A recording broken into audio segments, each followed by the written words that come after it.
मैया के पावन पर्व पर उत्तराखंड की 4 धाम यात्रा का शुभारंभ हो गया है। 10 मई की सुबह केदारनाथ के साथ साथ गंगोत्री और यमुनोत्री धाम के कपाट भी खोल दिए गए। केदारनाथ के बाद सबसे पहले यमुनोत्री धाम के कपाट सुबह 10:29 पर खोले गए। इस दौरान करीब 6000 तीर्थयात्री दर्शन के लिए पहुंचे।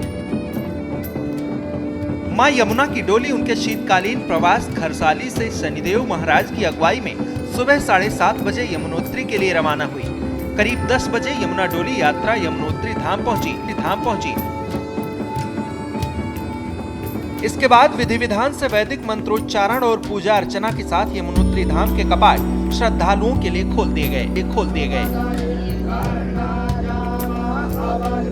वहीं गंगोत्री धाम के कपाट दोपहर 12:25 पर खोले गए। इस दौरान धाम में करीब 5000 श्रद्धालु मौजूद रहे।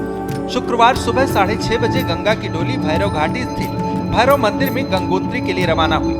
ठीक 9:30 बजे डोली यात्रा गंगोत्री धाम पहुंची। इसके बाद तीर्थ पुरोहितों ने परंपरा अनुसार धार्मिक रीति रिवाज और वैदिक मंत्रोच्चारण के साथ दोपहर 12:25 पर गंगोत्री मंदिर के कपाट श्रद्धालुओं के लिए खोल दिए। अक्षय तृतीया के महापर्व पर मां भगवती गंगा के कपाट श्रद्धालुओं के लिए खोल दिए गए हैं और अक्षय तृतीया का दिन बहुत बड़ा दिन है।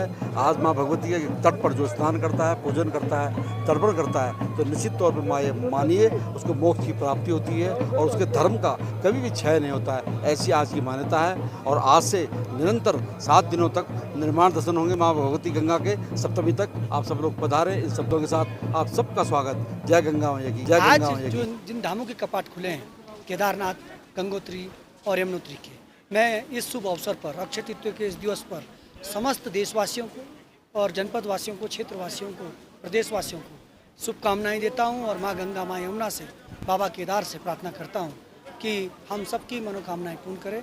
और जैसा आप जानते हैं, सभी श्रद्धालु बड़े आस्था के साथ इस जनपद में आते हैं। मैं श्रद्धालुओं को ये आश्वस्त करता हूं कि आपको यात्रा में किसी प्रकार की कठिनाई आने नहीं दी जाएगी। वहीं अब 4 धामों में से एक बद्रीनाथ धाम के कपाट खुलने का भक्तों को इंतजार है।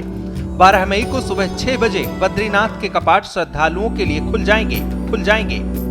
कपाट खुलने से पहले बद्रीनाथ धाम को भव्य रूप से सजाया गया है।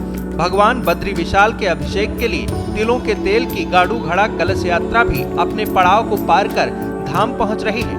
बद्रीनाथ धाम के कपाट भी धार्मिक परंपराओं के अनुसार ज्योतिर्मठ के शंकराचार्य स्वामी अविमुक्तेश्वरानंद सरस्वती खुलवाएंगे। आज अभी जैसे कि आप देख रहे हैं, भगवान नरसिंह मंदिर की पूजा अर्चना के बाद राहुल जी ने ये जो पूजा अर्चना करने के बाद भगवान नरसिंह मंदिर के दर्शन करके माँ दुर्गा के दर्शन करने के बाद भगवान बद्री विशाल के देवनगरी के लिए प्रस्थान किया है। और आज अभी जो है राहुल जी और ये जो गद्दी यहाँ से पांडुकेश्वर में जाएगी, जहाँ पे कि उद्धव जी और कुबेर जी की पूजा होती है। और कल प्रातः 11 बजे वहाँ से राहुल जी, उद्धव जी और कुबेर जी की डोली भगवान बद्री विशाल के लिए प्रस्थान करेगी।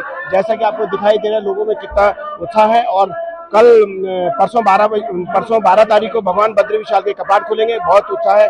बीकेटीसी की पूरी तैयारी है। जितने भी लोग, जो भी श्रद्धालु भगवान के दर्शन कराएंगे, सबकी पूरे भगवान के दर्शन कराए जाएंगे। जितने भी लोग यहाँ पे पहुंचेंगे, सबको भगवान के बद्री विशाल के बढ़िया दर्शन होंगे। जय बद्री विशाल। 4 धाम यात्रा में पहली बार श्रद्धालुओं की संख्या सीमित की गई है।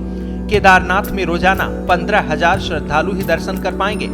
पिछले साल रिकॉर्ड 55 लाख लोग पहुंचने से व्यवस्थाएं गड़बड़ा गई थी। इसी से सबक लेते हुए सरकार ने इस बार श्रद्धालुओं की प्रतिदिन की संख्या सीमित की है। एक दिन में 15,000 श्रद्धालु केदारनाथ धाम में दर्शन करेंगे, 16,000 लोग बद्रीनाथ धाम में, 9,000 लोग यमुनोत्री धाम में, तो 11,000 लोग गंगोत्री धाम में दर्शन कर सकेंगे।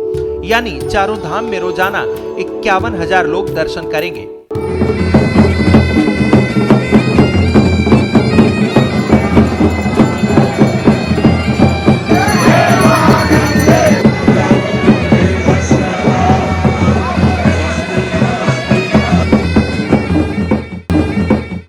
उत्तर प्रदेश की हर खबर से अपडेट रहने के लिए श्रेष्ठ यूपी को करें सब्सक्राइब, बेल आइकन दबाएं और देखते रहें श्रेष्ठ यूपी।